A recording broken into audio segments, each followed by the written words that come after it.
गेल्या काही दिवसांपासून राज्यभरात महायुती सरकारच्या मुख्यमंत्री माझी लाडकी बहीण योजनेची जोरदार चर्चा सुरू आहे आणि या योजनेच्या पहिल्या 2 हप्त्यांचे पैसे लाडक्या बहिणींना मिळायला सुरुवात झाली आणि त्यामुळे महिला वर्गात आनंदाचं वातावरण असताना सोशल मीडियावर कार्तिक वजीर उर्फ भुऱ्याचं एक भाषण तुफान व्हायरल होत आहे। देशाच्या 78व्या स्वातंत्र्य दिनानिमित्त देशभरात विविध कार्यक्रमांचं आयोजन करण्यात आलं आहे। भुऱ्यानेही आपल्या शाळेत त्याच्या खास शैलीत स्वातंत्र्य दिनाचं भाषण केलं। या भाषणात भुऱ्याने मुख्यमंत्री लाडकी बहीण योजनेप्रमाणे लहान मुलांसाठी राज्य सरकारने योजना सुरू करावी अशी गमतीशीर मागणी केली आहे।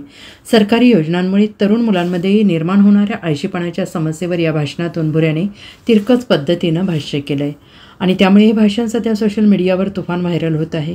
विधानसभा निवडणूक तोंडावर आल्यामुळे राज्य सरकारकडून मतदारांना आकर्षित करणाऱ्या योजनांची घोषणा केली जात आहे। यामध्ये लाडकी बहीण आणि लाडका भाऊ या 2 योजना प्रचंड चर्चेचा विषय ठरलेल्या होत्या आणि यापैकी लाडका भाऊ योजनेचा दाखला भुऱ्याने आपल्या भाषणात दिला आहे। माझे बालमित्र आणि गावातील उपस्थित तमाम नागरिकांना स्वातंत्र्य दिनाच्या कोटी कोटी शुभेच्छा। 15 ऑगस्ट 1947 रोजी आपला भारत देश स्वतंत्र झाला। इंग्रज किती कडू होते, जुलमी होते, पण आपल्या क्रांतिकारकांनी त्यांना कसे पाणी पाजले हे तुम्हाला माझ्या मित्रांनी सांगितले। आपल्याला स्वातंत्र्य मिळाले, पण आमच्यासारख्या बारकाल्या पोरांना खरंच स्वातंत्र्य आहे का? कोणी येते आम्हालाच काम सांगते, घरातली बारीक सारीक सारे आम्हीच करतो, रानातल्या कामाला पण आम्हालाच देतात आणि सुट्टी असली की घरचे काम, रानातले काम। स्वातंत्र्य नावाला काही गोष्ट आहे की नाही? आम्हाला मिळालेलं स्वातंत्र्य नावाचा गलत इस्तेमाल करायला लागले ते मोठाले माणसं। सरकार आता मोठाल्या मुलांना पगार सुरू करणार। आधी असताना काही काम धंदा नाही आणि वरून पगार सुरू केलाय।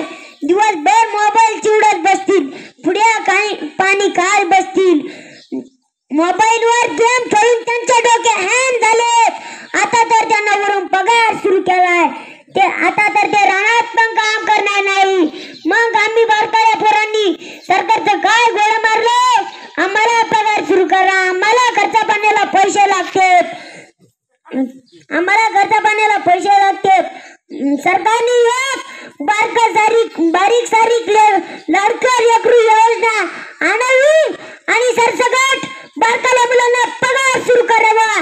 मग आम्हाला पगार, मोठाल्या मुलांना पगार, मोठाल्या माणसांना पगार, लेकीला पगार, सुनाला पगार, मग तर काय सगळ्यांनाच पगार। काम करायची गरज नाही, फुकटचं बसून खायचं बंद करा हे सगळं। अशाने अशी पिढी तयार होईल, मग पुन्हा इंग्रज तुम्हाला गुलाम करतील। मग जर इंग्रज झाले तर तुम्हाला एवढे आळशी लोक कसे झाले समजतील। म्हणून तुम्हाला अवताला नाही तर नागराला झुकतील। म्हणून म्हणतोय शाने व्हा, कष्ट करा, कष्टाशिवाय पर्याय नाही। Bureau report SBN Marathi, Jalna.